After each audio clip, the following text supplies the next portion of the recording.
हमारा लक्ष्य या किसी व्यक्ति का लक्ष्य न शिक्षक बनना होना चाहिए, न IAS बनना होना चाहिए, न नेता बनना होना चाहिए।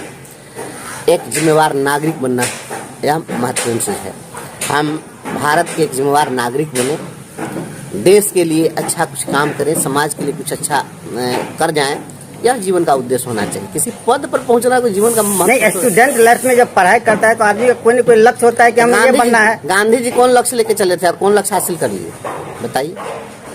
गांधी जी जाने जाते हैं, आज सारे नोट पर गांधी जी का फोटो है। काहे के लिए फोटो है? गांधी जी को IAS थे, IPS थे। वो तो गए थे बैरिस्ट्री की पढ़ाई करने के लिए लंदन। फिर कहाँ गए? अफ्रीका। फिर वहाँ से आगे आंदोलन करने लगे चंपारण में किसानों का।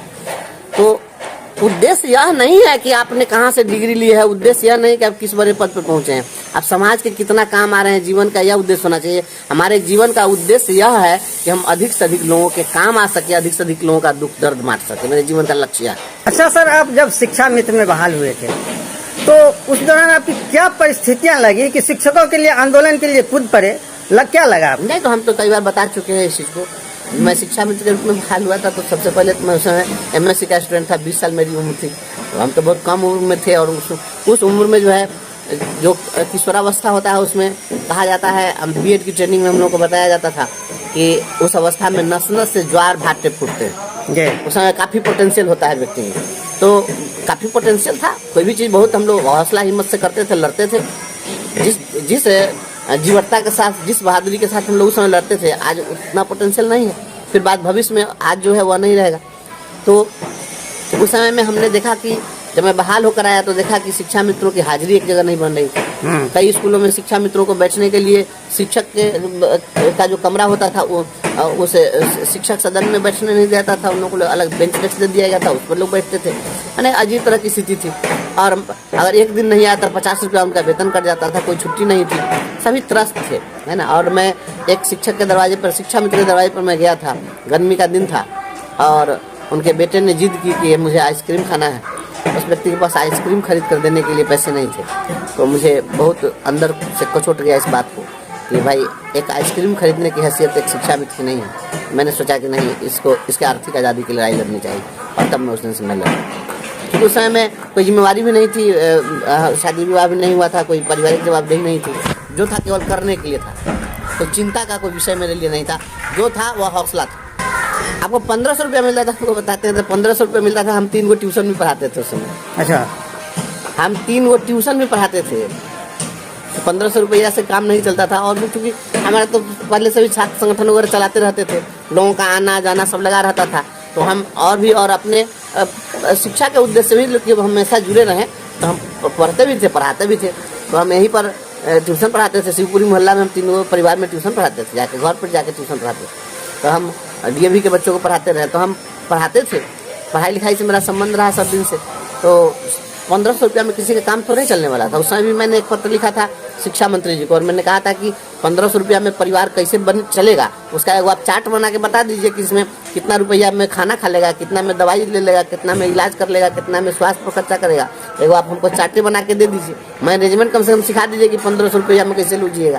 तो हम तो उस समय भी सरकार से सवाल खड़ा करते रहे, और सवाल एकदम बेबाकी से और तथ्यात्मक तरीके से करते रहे, जो आज का समय भी करते रहते। तो शिक्षकों के लिए जब आंदोलन शुरू किए तो लाठी खाए कि नहीं यार? कभी आंदोलन जब होता है तो उस समय में पूछा जाता है कि नहीं लाठी खाए? नहीं है, पटना बिल्कुल लाठी खाए है, बिल्कुल। तो क्या क्या परेशानी आई आंदोलन के समय? परेशानी क्या हो गया? आंदोलन में परेशानी ये होती है, तो उसमें आंदोलन का सुख सुविधा मिलता है आंदोलन में। आंदोलन तो परेशानी का ही चीज़ है।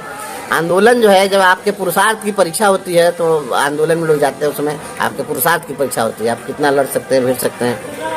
तो उस समय क्या लगा था कि शिक्षकों की मांगे पूरी हो जाएगी? अभी 50,000 आप लोगों को वेतन हो गया शिक्षकों का। जी नहीं, उतने नहीं हुआ था, आप तो कम बोल रहे हैं। मैं गया था 2005 में, हमको लगता है दिसंबर महीना रहा होगा, ठंड का ही मौसम था।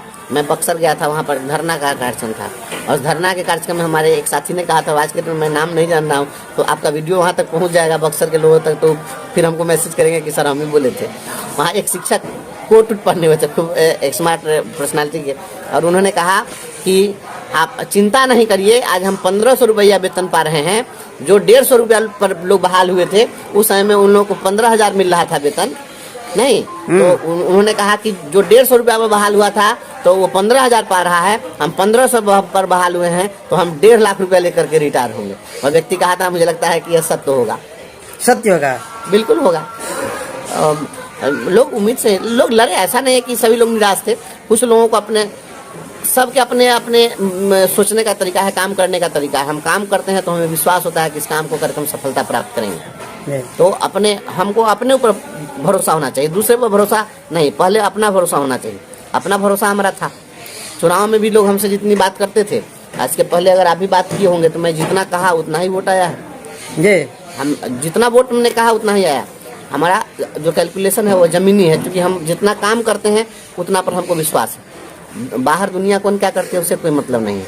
और हमेशा LKK लोग क्या कहते हैं इस पर कभी नहीं जाना चाहिए। देखिए ऐसा है, कुछ अभिनेताओं के बारे में पढ़ाया जा रहा है, जिसमें मनोज तिवारी का भी व्यक्तित्व है और उसमें लिखा गया है कि इन्होंने बिहार का गौरव बढ़ाया है, ये किया हो गया, ये सब बात उसमें लिखी हुई है। तो लालू जी से मनोज तिवारी की तुलना करना कहीं से भी उचित है क्या? लालू जी और मनोज तिवारी क्वाइट डिफरेंट चीज है। लालू जी से तुलना मनोज तिवारी की नहीं हो सकती है। लालू जी और मनोज तिवारी के व्यक्तित्व में तुलना किया ही नहीं जा सकता है। दोनों बहुत अलग अलग चीज है। मनोज तिवारी ने समाज में क्या दिया है हमको बताइए, उनकी उपलब्धि हमको कोई आदमी हमको बतावे, एक को दूगो उपलब्धि। सांसद है सर, सांसद का मतलब उपलब्धि होता है। इससे पहले एक्टर रहे हैं, अच्छा, गायक रहे हैं, सिंगर रहे हैं। तो अभी एगो मुजफ्फरपुर का एगो एक्टर बड़ा फेमस हो रहा है, उसका फिल्म भी आ गया है। हाँ, ऐसा ही कुछ नाम है, हम तो नामों नहीं जानते, सब चीज का देखते नहीं है। तो उसका जितना वीडियो है वो जितना लोग अप्रिशिएट करने वाले हैं, तो उन लोगों को कहिए कि यह वीडियो अपना माँ बहन के सुनाइए, अपना बेटी को सिखाइए, अपने भाई को सिखाइए। इतनी उस तरह के गंदे शब्दों का प्रयोग कोई करता है कोई समाज में, जो अनपढ़ गंवार भी ऐसे। तो यहाँ इस समाज में आप ऐसे लोगों को आइडियल बनाना चाहते हैं, गलत बात है। समाज में किसको आप आइडियल बनाना चाहते हैं? समाज में आइडियल जो है ऐसे लोगों को बनाइए जिसका समाज में कोई कंट्रीब्यूशन